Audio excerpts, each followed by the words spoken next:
Take your mind back, if you will, to the 1980s. You sat in front of your Commodore 64 with a 14-inch portable TV with its mono speaker. Upon loading your latest new game, your perception of computer soundtrack music is changed forever. The tune, composed and programmed by a then rising star, a man called Rob Hubbard. And now, 40 years later, his work is celebrated in style in a brand new book. This is Rob Hubbard, Master of Magic.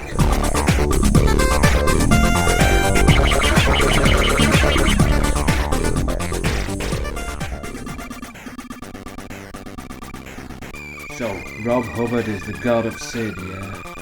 Well, it's not just me that says so. Listen to these guys. There was one SID musician that really rose above everybody else, and he was Rob Hubbard.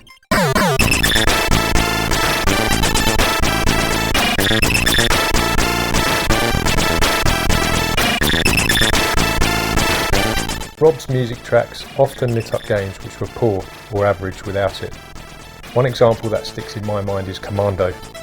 Only Rob could make a version of the main tune which was better than the arcade at the time.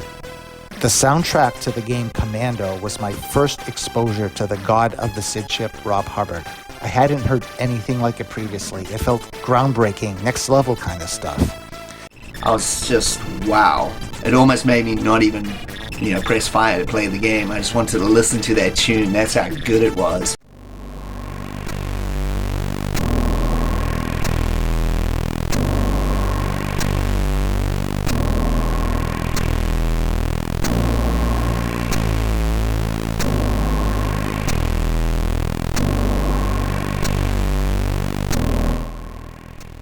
I definitely learned to arrange from listening to Rob Hubbard. Hearing War or Dragon's Lair 2 were real light bulb moments for me in composing. Last V8 highlights the power of great music in gaming. Despite the game's flaws, Rob's musical genius turned it into a truly memorable title. BMX Kids was my first in-GFX gig. Rob's music for that was epic. It felt like his gift to me.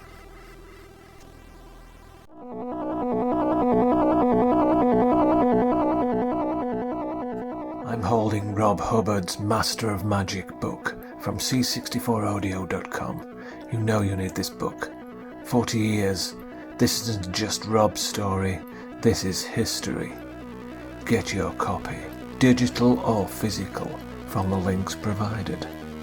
You know it's the right thing to do.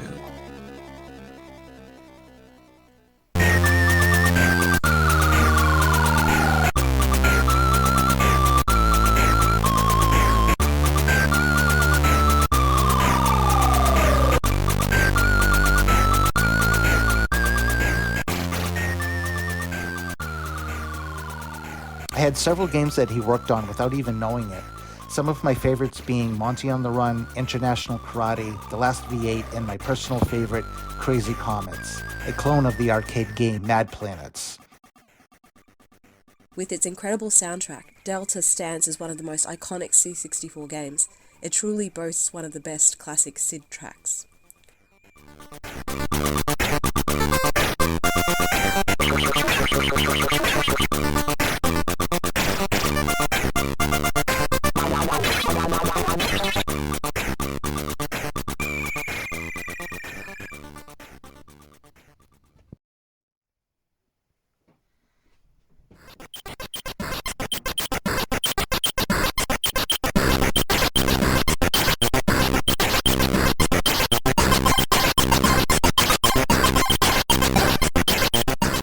Sometimes a Rob Hubbard track was blessed with an amazing game, and that's often where the term C64 Classic is used.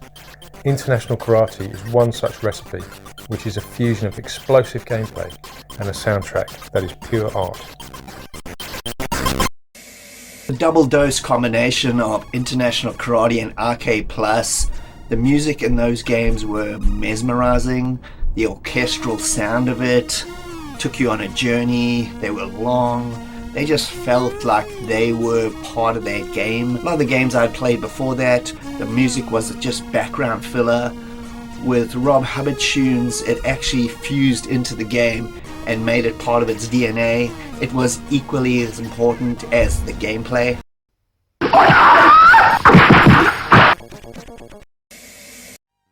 Rob Hubbard's Master of Magic book is the book that packs a mighty punch. Here's some more big hitters. For me, it was all about the music rather than the games. My favourite had to be Monty on the Run by Gremlin Graphics, but the music by Rob was absolutely brilliant. I got really good at the game just so I could hear the music going fast at the end, you know, the really fast bit. You have to play the game for quite a while to get there, but absolutely brilliant, one of my favourites.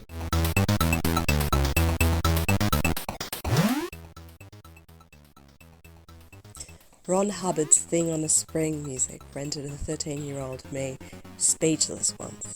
It's never happened since. He rocks.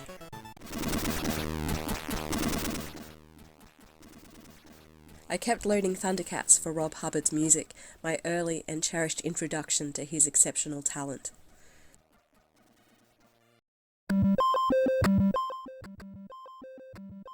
A genuine sense of fear and excitement whilst playing Master of Magic was profoundly enhanced by Rob's atmospheric music.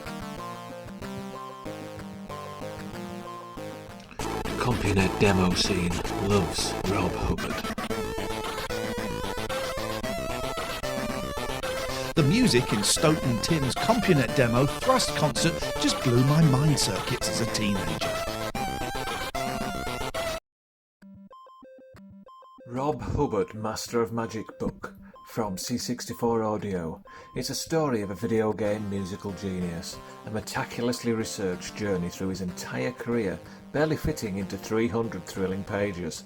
From a musician that virtually defined a whole genre of video game music, created a sound that was his own, and changed what fans and even other musicians thought was possible with the hardware. A top of the chart tunesmith in any C64 owner's hot list, and one that possibly sold more games through the soundtrack than any other musician. This book is one that will entertain and educate even the most knowledgeable superfan. With 40 years of audio action explored via a thrilling timeline that can rekindle the lost joy of even the most stony-hearted, jaded gamer of yesteryear, and bring back the long-lost buzz of your forgotten youth. Hardcore coders will self-combust when exploring the secrets of Rob's unique drivers. It's not all SID. The book covers Rob's story into the EA years with new hardware and beyond. Head first into the Millennium Revival, the internet years of remixers and increased godlike status at such events as Back in Time Live, and culminating in the 8-Bit Symphony and Prague recordings. This book has been worth the wait. It's the one that Rob's work deserves. But hey, don't listen to me about how good Rob is. Listen to these guys.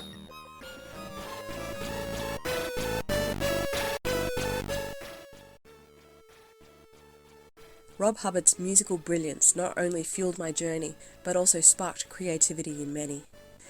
Rob's compositions unlocked the SID chip's magic, playing a pivotal role in shaping its future and leaving a lasting legacy. Rob is a SID maestro who helped define the C64 era. Crafting magic with just 3 channels, he often made his pieces resonate like symphonies, transcending limitations. Rob is the magical maestro and master of the SID. His sounds defy what should be possible. Rob came along and made everyone go, wow. The speech in last V8. V8 returns to the base immediately.